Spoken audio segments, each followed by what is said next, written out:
Hey, I'm Quasar Alexander. A lot of y'all may know me because I just ran for City Council District 2, and I left that race because of a very important reason for me. If some of you don't know, that reason is because of data centers. What I wanted to do here today is kind of tell you guys what I've come up with through all my research with those data centers. And it's not really good information. What I've noticed doing this research for data centers is that they're taking a lot of advantage of black neighborhoods and black cities or majority black areas. This is not necessarily happening in our white counterparts, neighborhoods and cities. And not to say anything bad about them, like I always say, I'm just stating the facts. But some of those ordinances in those areas are written a little bit different than the ones that we have. When multi-million dollar companies, well, I'll say multi-billion dollar companies want to do business in your backyard, there's no reason for your neighborhood to be paycheck to paycheck. Not saying that South Fulton is paycheck to paycheck. I'm saying the entire middle class in the United States is. So yes, South Fulton has that problem as well. Other places around the world, when there are major resources in your jurisdiction or in your city or anywhere in your neighborhood, a lot of times you want to reap the benefits of that. It's kind of like Saudi Arabia. The middle class there is necessarily a pretty well-off middle class. It's because they have a lot of oil. Well, in our backyards, we have the same equivalent to a lot of oil, except it's not oil.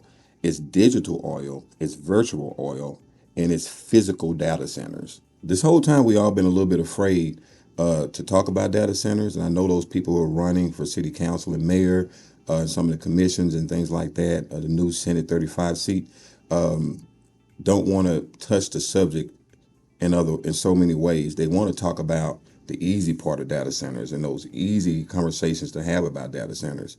None of the conversations are easy, but we've been focusing on fear. We do need to focus on having ordinances to put these data centers where they need to go, and that is in our industrial corridors. But we have to give them incentives to be there, meaning that we need to update our industrial corridors, like Fulton Industrial Boulevard. That corridor is one of the biggest in the Southeast. It is outdated. We need to put new battery systems there, what you call peak battery systems. And some of those new battery systems that are run by brick. You can find this stuff on my website at www.in-que.com. That's www.n-q.com. And that will tell you all about what I'm about to tell you now. So if you want to see these things in words and writing, you kind of want to do your own research, go to www.n-que.com. That will give you a lot of research and data on the city of South Fulton. Now, back to what I was saying. What I uncovered and what made me decide to leave the race, because I don't really have the time, nor do we have the time to wait. The only thing I want from those positions is enough power to do what I need to do to make sure that you, myself, and our community benefits, which are these multi-billion dollar companies hiding in these co-location data centers. So while we've been fighting the city council, yeah, we're supposed to keep city council in our purview and make sure that we keep them accountable to what they're supposed to do. But while we've been doing that, we've been missing the ball. The state of Georgia has been bringing these data centers and co-location centers, which are data centers that are splitting up suites and splitting up rooms inside of one big building. And they're kind of starting to get smart. Instead of buying the land and the building themselves and going through all of the regulations, they're using landlords and people who actually go out and buy land and build these data centers, and they lease suites and rooms in the data centers to your Microsofts, Amazons, and major data companies like that. Now, what's happening is the state is giving incentives. They're giving sales tax incentives up to, I think, 2013 to the tune of $20 million to these particular data centers. So that's taking money out of our particular jurisdiction because we're not seeing any of that money come in. They're getting these incentives from the state. So in turn, while these data centers are in our city, using our power, using our water, making our bills go up, we're not reaping in any of those benefits from these data centers, no matter where they are, whether they're in the Fulton Industrial Boulevard area, industrial boulevard areas of your city or ours. It doesn't matter where they are. We're not reaping in the benefits. We're getting all the messy stuff, the loud noise, the trucks. Meanwhile, the state is not having to deal with that. So we're dealing with the issues that the state is bringing to us, but we're fighting our city council about it. and our city council needs to educate themselves on these data centers. The state is already sticking it to us. Doing research, I've actually found out that the county has got a lot to do with this too.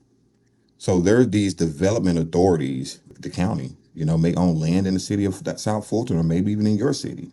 The county is doing backdoor deals with the data centers, showing the data centers how to save 50 to 90% on property taxes from our city. So these data centers and these data center landlords are actually consulting with these.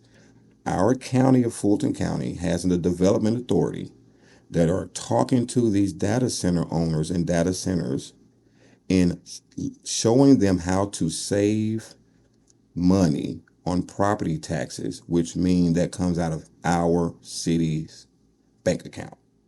So not only is the state allowing these companies and are subsidizing pretty much the machinery that's raising your electricity price up, the county development authority is showing data centers how to save 50 to 90% on property taxes that should be coming to our bank account.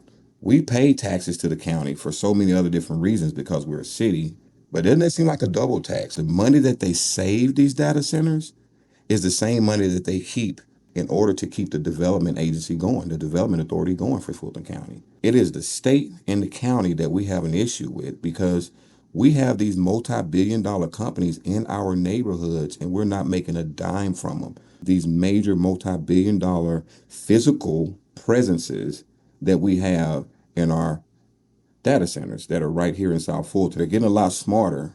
They are getting these really big warehouses that are pretty much run by places called Equinix, QTS, these major landlords who actually go out, build data centers on land and sell the suites and the space to your Amazons and big data companies. So it's a lot of times the land doesn't even belong to the landlord. They're leasing that land from people like the Development Authority of Fulton County for a period of so many years. And on top of that, getting incentives for the equipment off of the state. On those websites for these particular data center landlords like Equinix, they have contracts. You're going to go on their website and find out what it costs. On their website, it lists them as tenants. Hey, you want to be a tenant in our data center? This is what it's going to cost you for the contract and the lease. Well, the language at the state, the law that was written to give them incentives for taxes says customers of data centers. Customers is all in the language of that bill. It does not say anything about a tenant. As long as these are customers inside of warehouses that are subletting suites and rooms out of a warehouse to be called customers and not just customers and tenants, then cities are going to always have a hard time going in and putting ordinances together to go in to make them actually put addresses on those suites and rooms that they're subletting with tenants.